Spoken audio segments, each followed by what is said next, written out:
Quiero empezar en Deuteronomio 6, del 4 al 9. Bueno, el título es Escuchar, Comprender, Vivir, ¿vale? Deuteronomio 6, del 4 al 9 dice: Escucha, oh Israel, el Señor es nuestro Dios, el Señor uno es. Amarás al Señor tu Dios con todo tu corazón, con toda tu alma y con toda tu fuerza.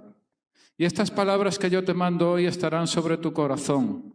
Y diligentemente las enseñarás a tus hijos y hablarás de ellas cuando te sientes en tu casa y cuando andes por el camino, cuando te acuestes y cuando te levantes. Y las atarás como una señal a tu mano y serán por insignias entre tus ojos. Y las escribirás en los postes de tu casa y en tus puertas. Y no es poca cosa lo que se nos está diciendo en este texto que acabamos de leer, que aparece a continuación de los 10 mandamientos. La Biblia dice que de la abundancia del corazón habla la boca. Y el texto anterior se trata de un mandato de Dios a los israelitas, pero yo te digo, en la mente de Dios, detrás de los israelitas o además de los israelitas, estamos nosotros, los que estamos aquí esta mañana. Y Dios ordena, este texto ordena una actitud de vida. En primer lugar, establece quién es Dios y ordena amarlo sobre todo y sobre todos, y que sus palabras sean enseñadas con diligencia por los padres a sus hijos. Recuerda, si eres padre, que la responsabilidad de que tus hijos aprendan la palabra de Dios y a relacionarse con Dios es tuya, personal e intransferible. Y la iglesia te puede ayudar y la escuela dominical te ayudarán y lo harán maravillosamente bien, pero la responsabilidad es tuya. Y también quiero decir como una cuña publicitaria, esta iglesia puede casar, ¿vale? Celebrar matrimonios, tanto desde el punto de vista religioso como con valor civil, ¿vale? Lo único, si tú estás en pareja con tu chico, con tu chica, sois novios y decidís casaros, entonces hablad con la iglesia, hablad con la oficina, hablad con el equipo pastoral para ver, hay muchos detalles que tener en cuenta, no es solo, oye, pues me caso y ya está, un sitio donde casarme, sino que hay muchos detalles a tener en cuenta, ¿vale?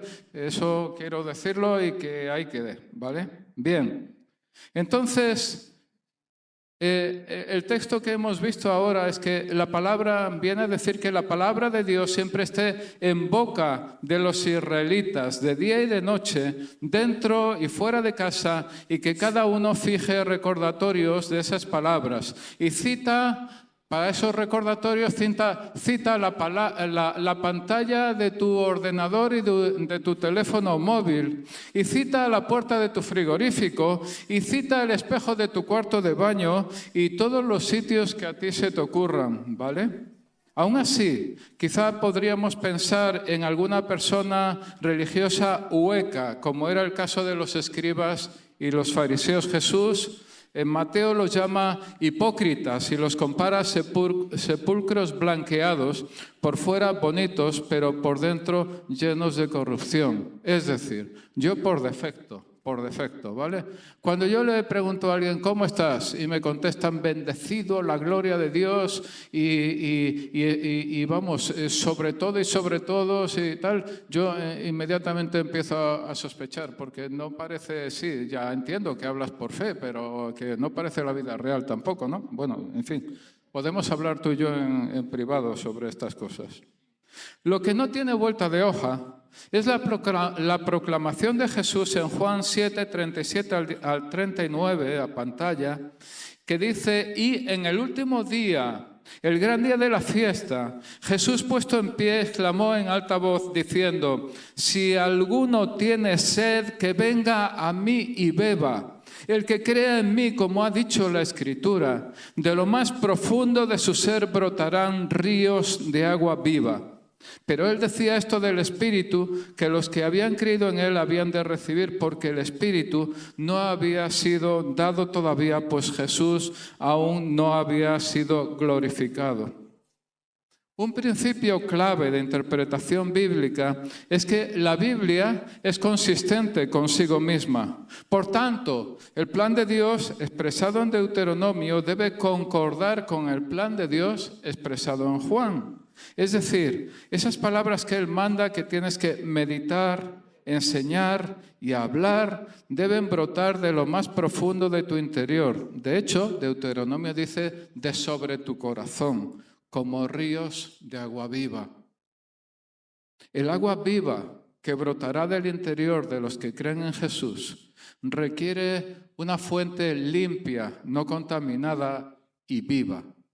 Proverbios 4:23, que también lo tenemos, ordena: con toda diligencia guarda tu corazón, porque de él brotan los manantiales de la vida.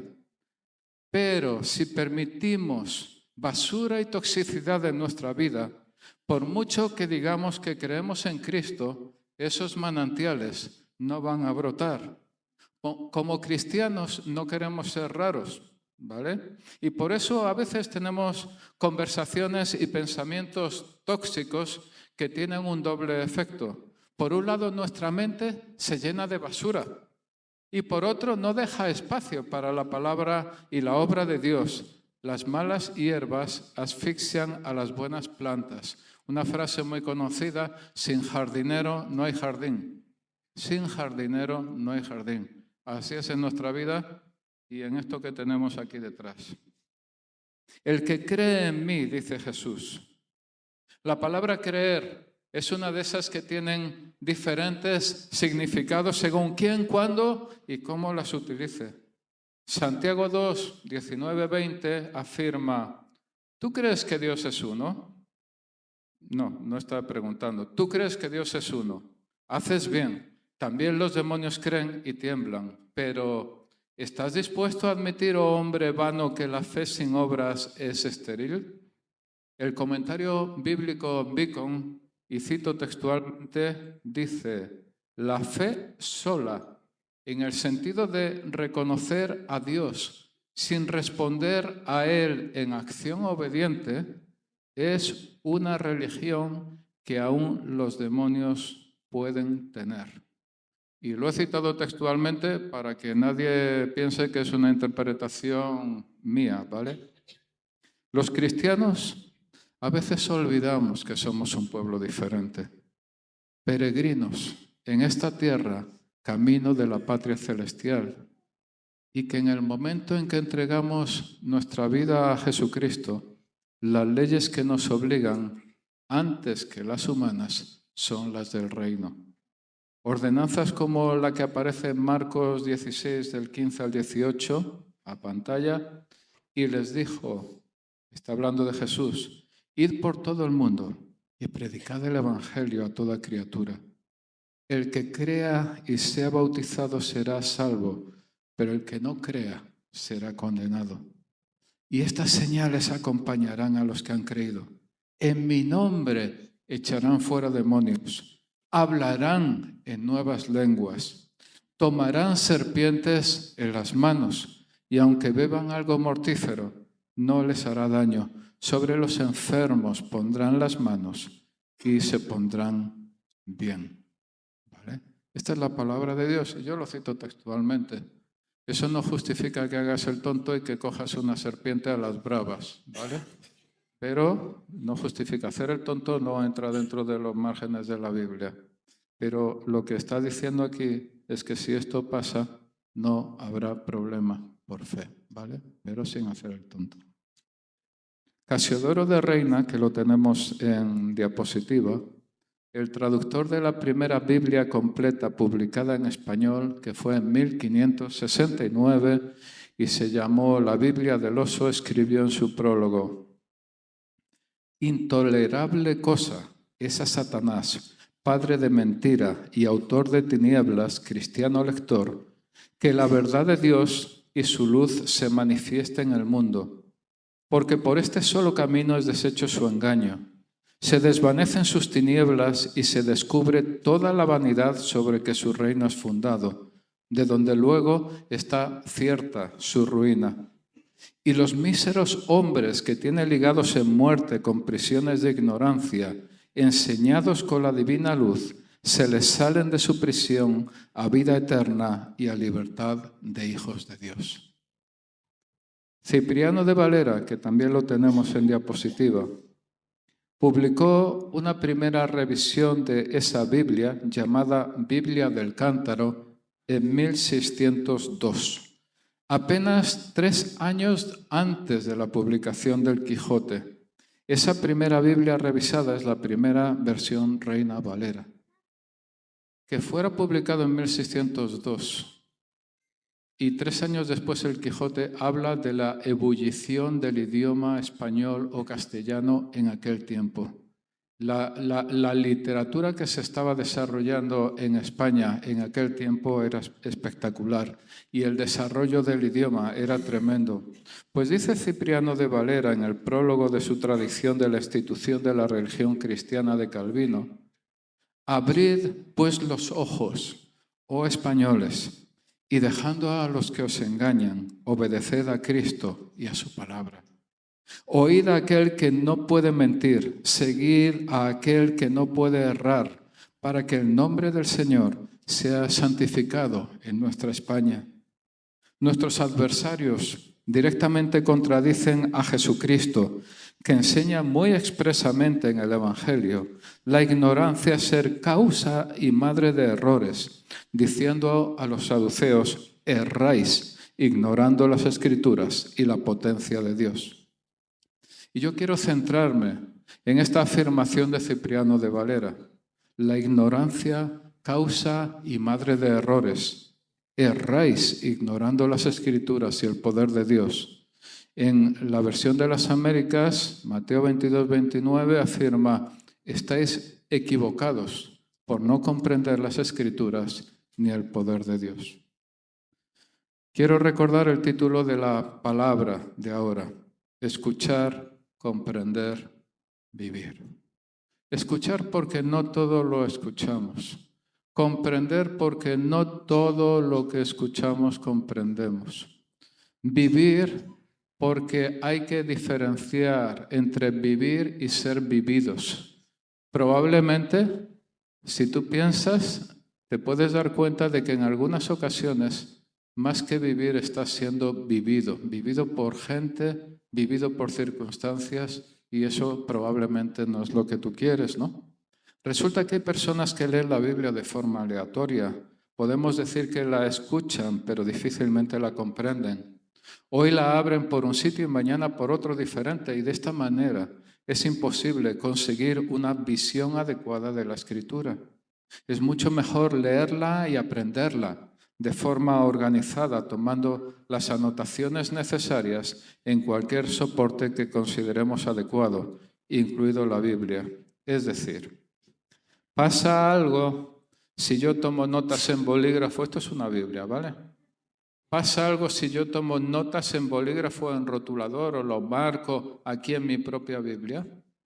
Pues que convierto mi Biblia en un libro de trabajo. ¿Qué más quiero? ¿Qué más quiere Dios? Que convirtamos nuestra Biblia en nuestro libro de trabajo para vivir, para aprender, para vivir. ¿Correcto? Luego también podemos acceder a la palabra de Dios con una visión micro, enfocándonos en un versículo o en un pasaje concreto, como Lucas 1:37, que dice: nada hay imposible para Dios. O una visión macro, quizá por libros, por temas o por personajes. Por ejemplo, una visión macro de los 4 evangelios, que en realidad son 4 relatos del Evangelio.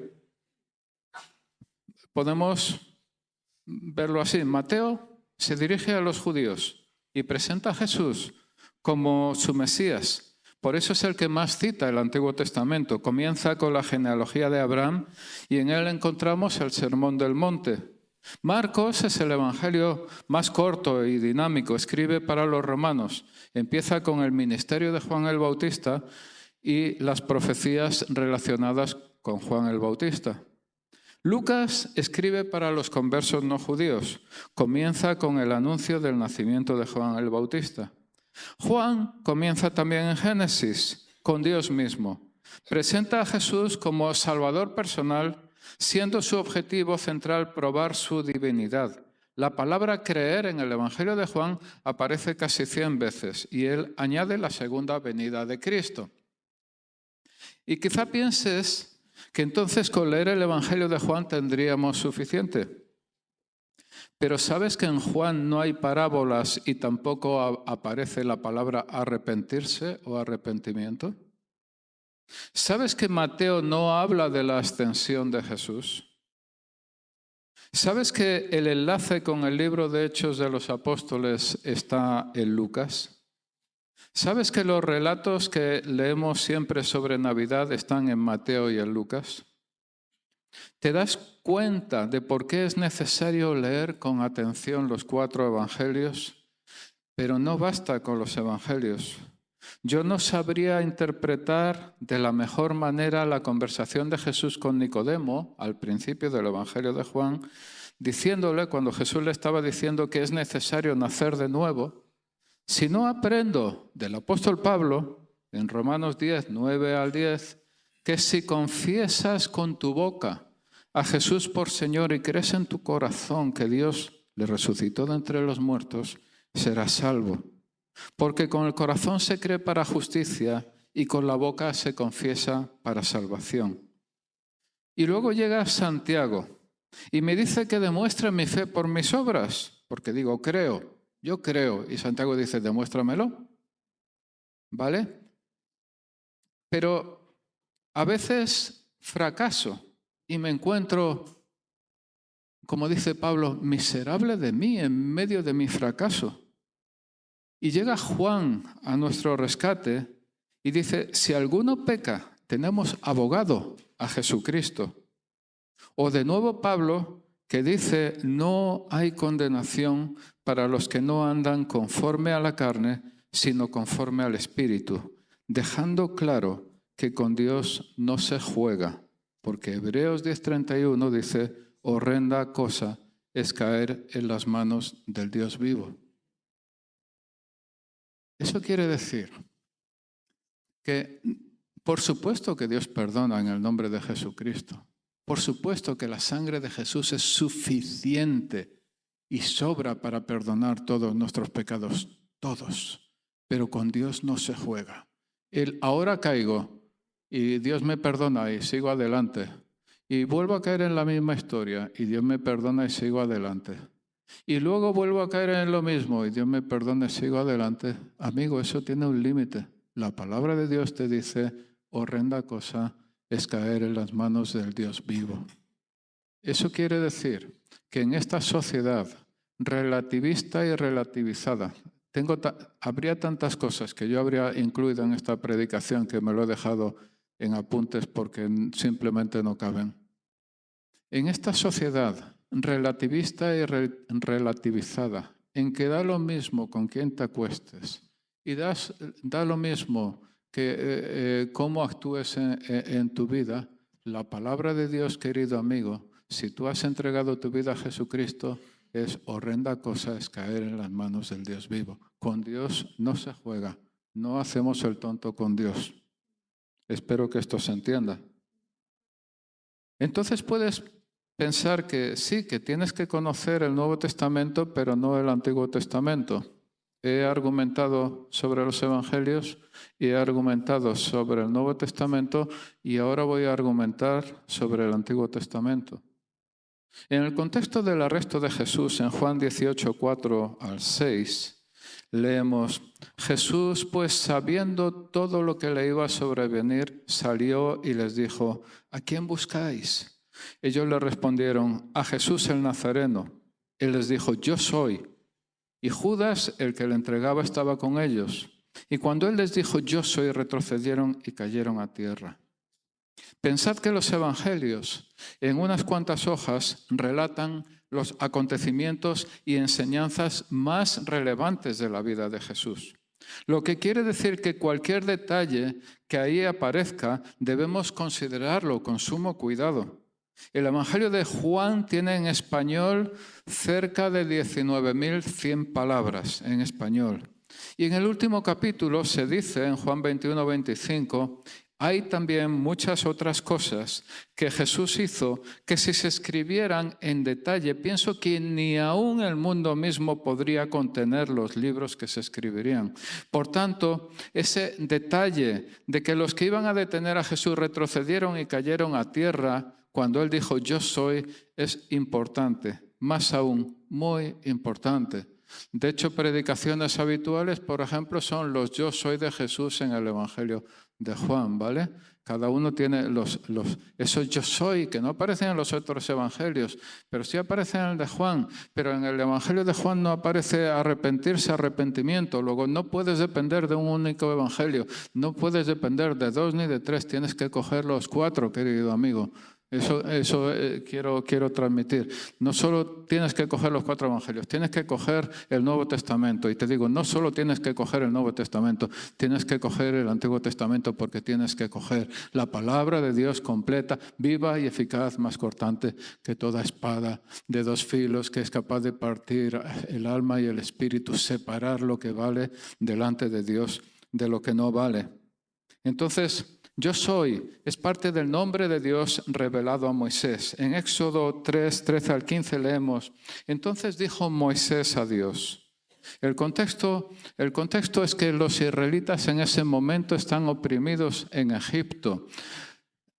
Como 4 siglos llevan aproximadamente en Egipto. Habían entrado como señores, como la familia de Jacob, y en este momento están esclavizados al límite del genocidio, porque de hecho Faraón había ordenado matar a todos los bebés, a todos los recién nacidos varones. Luego estaban al límite del genocidio. Cuando Dios aparece a Moisés y le está diciendo esto. Entonces dijo Moisés a Dios, he aquí, si voy a los hijos de Israel y les digo, el Dios de vuestros padres me ha enviado a vosotros, tal vez me digan, ¿cuál es su nombre? ¿Qué les responderé? Lo que tiene detrás Moisés es que, como dice la Escritura, había sido instruido en toda la sabiduría de los egipcios. Entonces sabía todo lo que había de saber desde el punto de vista, digamos, de la universidad egipcia. Los egipcios tenían dioses, el Nilo, Osiris, Isis, el Nilo y la tierra profunda, también astros. Entonces es normal que Moisés cuando dijo, pero ¿qué les voy a decir que va a venir? ¿Qué nombre me das para decirles? Pues es que el Dios de vuestros padres ha venido a rescataros. Y dijo en el versículo 14, dijo Dios a Moisés, yo soy el que soy. Y añadió, así dirás a los hijos de Israel, yo soy, me ha enviado a vosotros. Dijo además Dios a Moisés, así dirás a los hijos de Israel, el Señor, el Dios de vuestros padres, el Dios de Abraham, el Dios de Isaac y el Dios de Jacob, me ha enviado a vosotros. Este es mi nombre para siempre y con él se hará memoria de mí de generación en generación. Quiero pedir que pongáis la diapositiva YHVH. Yo soy el que soy, Yahvé. En el idioma hebreo original presenta un tiempo indefinido. Igualmente significa pasado que presente que futuro. En este pasaje Dios se revela a Moisés no como el creador, sino como el Dios personal de salvación. Había ido a buscar a los esclavos israelitas. El Dios personal de salvación. Quizá alguno de los que estamos aquí está siendo esclavizado. Vete a saber por qué cosa. Eso lo sabes tú, tienes que investigarlo. Entonces, el Dios personal de salvación, haciendo referencia a su autoexistencia y eternidad. Igual se podría decir también, yo soy el que fui, soy el que seré, soy el que está siendo. Al existir por sí mismo es autosuficiente, todo suficiente, fuente de todo ser. Al yo soy de Moisés, al yo soy de Dios, nosotros respondemos, tú eres, tú haces ser. La naturaleza de Dios no se deja encerrar en las categorías humanas. Tiene un sentido dinámico. Se trata del Dios único que dispone de todos los poderes del universo. Quiero hacer en este punto una observación. En el idioma hebreo antiguo solo se escribían consonantes y muchas veces también en el hebreo moderno. Aunque al hablar sí se introducían vocales. Sabes que el tema de las consonantes y las vocales va a quedar muy sencillo. Si tú tienes coche, intenta pronunciar la matrícula de tu coche. Si no te sabes la matrícula de tu coche, invéntate una, ¿vale? De todo puede haber. Yo no me quiero comprometerte. Intenta pronunciar la matrícula de tu coche. ¿Ves lo necesarias que son las vocales? Tienes que meterlas en medio, ¿verdad? Entonces, el nombre de Dios se consideraba tan sagrado que los judíos dejaron de pronunciarlo y en su lugar, por extremo respeto, pronunciaban Adonai, cuya traducción es el Señor. Y así como el Señor pasó a la Biblia latina. Pero al empezar a traducirse la Biblia en el siglo XVI a los distintos idiomas nacionales europeos, se añadieron vocales al texto escrito y a partir de las consonantes YVH se construyó el nombre Jehová. En algunos textos, depende de donde mires, en lugar de YHVH aparece YHWH. ¿Vale? Entonces, añadieron vocales y construyeron el nombre Jehová. Ahora bien, prácticamente todos los estudiosos modernos consideran que la pronunciación correcta es Yahvé. Y lo consideran de tal manera y con tales argumentos que hasta los testigos de Jehová están convencidos de que el nombre de Dios realmente se pronuncia Yahvé. Lo que pasa es que tenemos una carga histórica con el nombre Jehová que como que no nos quitamos de encima, ¿no?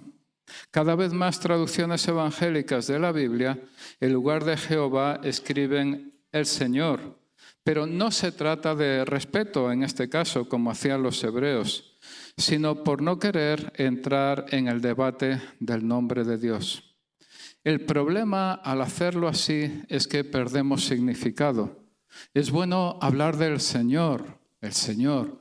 El Señor es el que manda, ¿no? El Señor es el que tiene poder, el Señor es el que domina, ¿vale? Pero perdemos significado. Al decirlo, no captamos la eternidad, la omnipotencia, la todosuficiencia, la profundidad de Dios.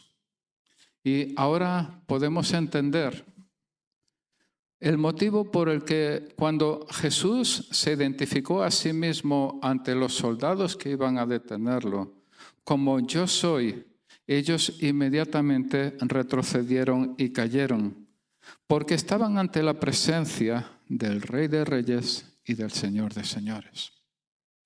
Y lo que yo estoy argumentando con respecto a los evangelios, con respecto al Nuevo Testamento, con respecto al Antiguo Testamento, quiero de verdad, encarecidamente, recomendarte que no tengas exclusivamente una visión micro de la Biblia, que no vayas al versiculito exclusivamente. Que lo hagas está bien, pero es incompleto, ¿de acuerdo? Lo que quiero decir es eso, que es incompleto, no quiero decir que esté mal, ¿vale? Porque si sabes lo que hay detrás, entonces puedes argumentarlo mucho mejor. Mirad, en el perfil de los que estamos aquí es muy diferente. Algunos sois personas realmente estudiosas en distintas materias, lo que sea. Y para llegar a algo en esas materias en las que tú has profundizado, has tenido que disciplinarte, has tenido que poner lo que has tenido que poner, ¿vale? Hay que hacer así con la Biblia, hay que hacerlo así con las cosas de Dios. Quiero poner la diapositiva de los nombres de Dios. Dios se presenta en el Antiguo Testamento con diferentes nombres. Algunos de ellos, además de Jehová, Yahvé, son el Elión, que significa el Altísimo y denota exaltación y habla de su señorío absoluto. Elohim, Dios único y supremo, creador todopoderoso y fuerte. El Shaddai, salí del resto del equipo de alabanza, sí. El Shaddai, Dios todopoderoso, habla del máximo poder de Dios. Adonai, usado por los judíos en lugar de Yahvé por considerarlo demasiado sagrado para pronunciarlo. Yahvé Jireh, Dios es mi proveedor. Génesis. Yahvé Nisi, Dios es mi bandera o mi estandarte. En Éxodo también. Yahvé Rafa, Dios es mi sanador, también en Éxodo. Rafa, Dios es mi sanador tanto del cuerpo como del alma. Yahvé Shalom, Dios es mi paz. Yahvé Sikenu, Dios es mi justicia. Yahvé Sebaot, el Dios, el Señor de los ejércitos. Quiero resaltar de nuevo que los judíos conocían estos nombres y características de Dios. Lo sabían los fariseos y saduceos. Lo sabía Saulo, el futuro apóstol Pablo. Y por este motivo, cuando Jesús dijo en Juan 8:58, en verdad os digo, antes que Abraham naciera, yo soy. O Juan 10:30, yo y el Padre somos uno. Además, declarando que Dios era su Padre, los judíos intentaron apedrearlo. Y asimismo podemos entender la afirmación de Jesús en Juan 5:19 al 27. Por eso Jesús, respondiendo, les decía, en verdad os digo que el Hijo no puede hacer nada por su cuenta, sino lo que ve hacer al Padre. Porque todo lo que hace el Padre, eso también hace el Hijo de igual manera. Pues el Padre ama al Hijo y le muestra todo lo que Él mismo hace. Y obras mayores que éstas le mostrará para que os admiréis. Porque así como el Padre levanta a los muertos y les da vida, asimismo el Hijo también da vida a los que Él quiere. Porque ni aun el Padre juzga a nadie, sino que todo juicio se lo ha confiado al Hijo, para que todos honren al Hijo, así como honran al Padre. El que no honra al Hijo no honra al Padre que le envió. En verdad os digo, el que oye mi palabra y cree al que me envió, tiene vida eterna, y no viene a condenación, sino que ha pasado de muerte a vida. En verdad os digo que viene la hora, y ahora es, cuando los muertos oirán la voz del Hijo de Dios, y los que oigan vivirán. Porque así como el Padre tiene vida en sí mismo, así también le dio al Hijo el tener vida en sí mismo, y le dio autoridad para ejecutar juicio, porque es el Hijo del Hombre. En Jesús está tu provisión. Él es tu bandera, Él es tu estandarte. Él es tu sanador. Él es tu paz. Él es tu justicia. Él es el Dios de los ejércitos cuando tú estás en la lucha. Cuando te sientes solo, Él es el Señor. Cuando estás angustiado, Él es el Señor. Cuando estás deprimido, Él es el Señor. Cuando te sientes abandonado, Él es el Señor. Cuando no tienes trabajo, Él es el Señor. Cuando no tienes pareja, Él es el Señor. Cuando no tienes hijos, Él es el Señor.